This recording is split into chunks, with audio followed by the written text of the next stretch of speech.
So this is a piece of paper. You can see here. If we roll this paper like this is a piece of paper. If we roll this paper like this, we can form a cylinder. If it's a rectangular paper, then it would be a regular cylinder. But here it is given that it's a triangular paper. It's a cut triangle. If we roll the triangular paper, then what should be the shape of that cylinder? That we have to draw. So for that, let we draw the given data over here. Here the cylinder, the paper is given as shown over here. This is a right angle triangle, a cylinder having height, a triangular cut portion, a right angle triangle, width is equal to 180 millimeter. This triangular paper is given to us. Width is 180 millimeter as mentioned over here, right? And height is given as 90 millimeter. So this height is 90 millimeter. You can insert the dimension over here. Now if we roll this paper, then what should be its the front view of the cylinder and top view of the cylinder, or front view of the cylinder, that we have to draw. So for that, first divide this width 180 millimeter into equal number of parts. So it is divided over here into 8 equal parts. Divide into 8 equal parts and name the points. Say point number 1, 2, 3, 4, 5, 6, 7, 8. Divide 8 equal parts, and then after name the points. Here is the first point P1. Here on this point, cutting plane, vertical line from point 2, that is second division, and this cutting plane is say point number P2. Similarly, here is point number P3. Here is point number P4, P5, P6, P7 is here, P8, and this is say P1. 8 points are there on this diagonal of given cut portion of the triangle. Now if we roll this triangle so that this end touches over here, it makes a circular form. Then what should be its front view? So for that, first step is to find out the diameter of the cylinder, because we know this is the total width and that width is equal to the periphery of the cylinder.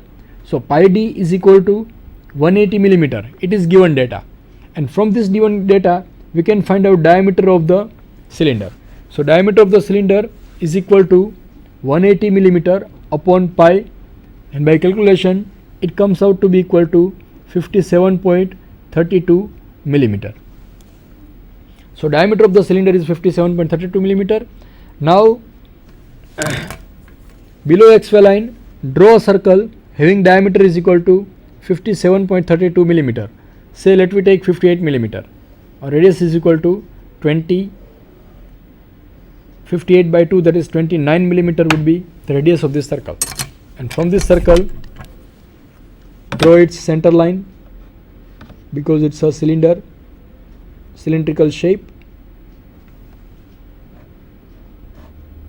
This is the center line or axis of the cylinder. Whenever we draw any center line of the circle, small dash should be there at the middle, or small plus should be, we should draw at the middle like this, small plus over here, then long dash, or in other word, two small dash should cross each other. That is standard notation for this drawing of the line. Now from these end points, draw straight vertical line, or say take projection lines from here, right? And from here extend the horizontal line, because height will remain same. Height of the triangular paper and height of the cylinder would be identical. So from here we can directly take projections like this. So this is the front view of the cylinder if this is not a triangular piece of paper, but if it is a rectangular piece of paper. Now divide this circle into 8 equal parts, because we have divided this width into 8 equal parts. So for that, draw lines at an angle of 45 degree. In examination, you have to measure the angle, or you can use the set square to divide the circle into equal number of parts. Name the end points. Here is point number 1, 2, 3, 4, 5, 6, 7 and 8. 8 endpoints are there over the periphery in the top view, and from these all 8 points, transfer the points to its front view like this. So from all these points, draw a straight vertical line. So these are the generators drawn outside the periphery of the cylinder. Now here is generator 1, 2, 3. Similarly we can name here 1 days, 2 days, 3 days, 4 days, 5 days, 6 days, 7 days and 8 days. 8 points are there over here. Now let me pick up each point one by one. Point number P1 is on one generator. So from here draw horizontal line. It will cut 1 days at this point. So that is our first point. Now from point P2, draw straight horizontal line like this. That will cut 2 days generator over here.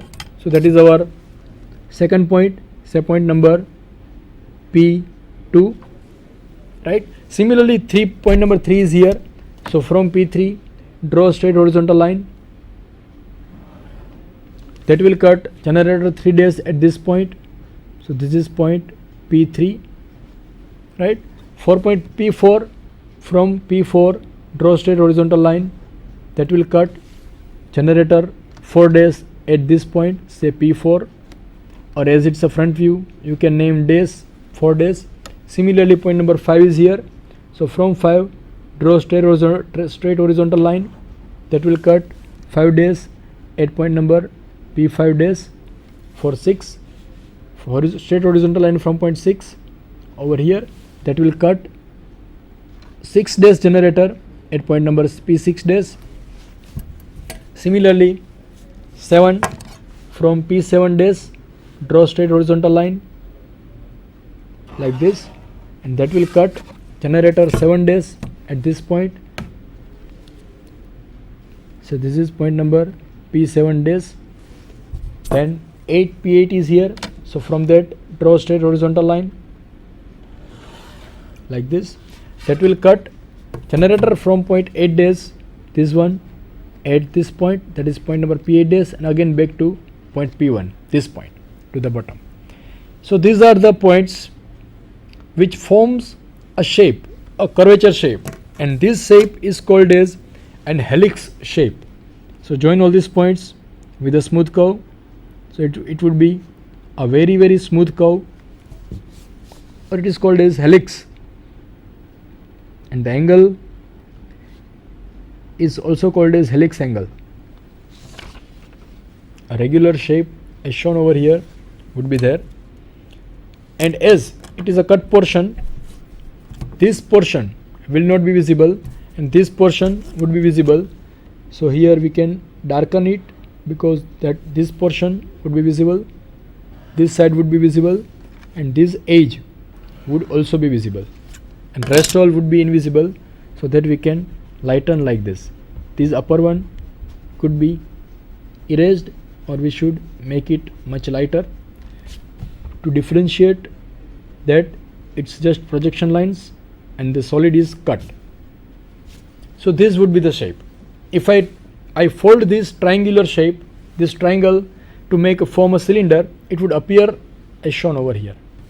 This is a smooth curve. You can name this angle, it is called as helix, right? And this is the final front view of given problem. I hope the solution of this problem is clear to you. Now next problem, question number 5. Draw the development of parts A, B and C as shown in figure. Here the figure is given like this: portion A, portion B, portion C. It is given data and we have to draw its development. The diameter here given, that is 30 mm. This diameter is 60 mm. Heights are given 10, 50, 20 and so on. So how to draw the development of this kind of problem? So for that, first we divide each segment one by one.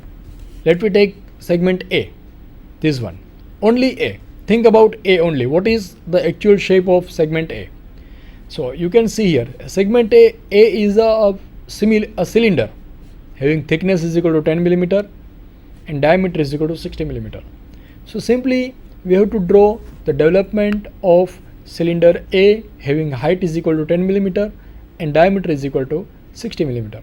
So that we know what's the development of the cylindrical outer surface.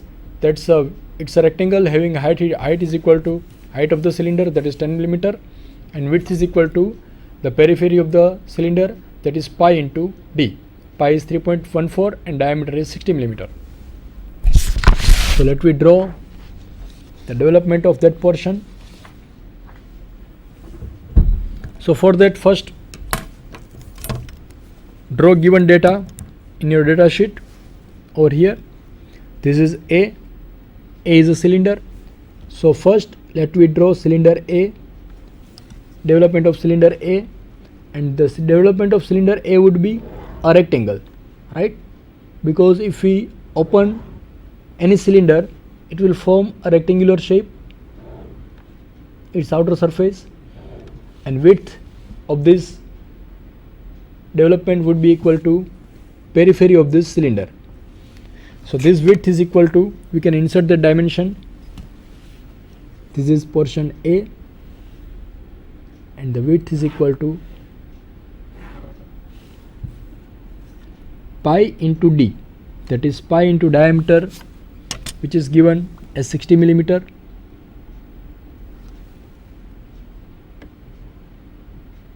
into pi would be the total width, that is equal to 188 millimeter. By calculation you can find out. So this is just the development of A. It's so simple. Now about B and C. Think about B.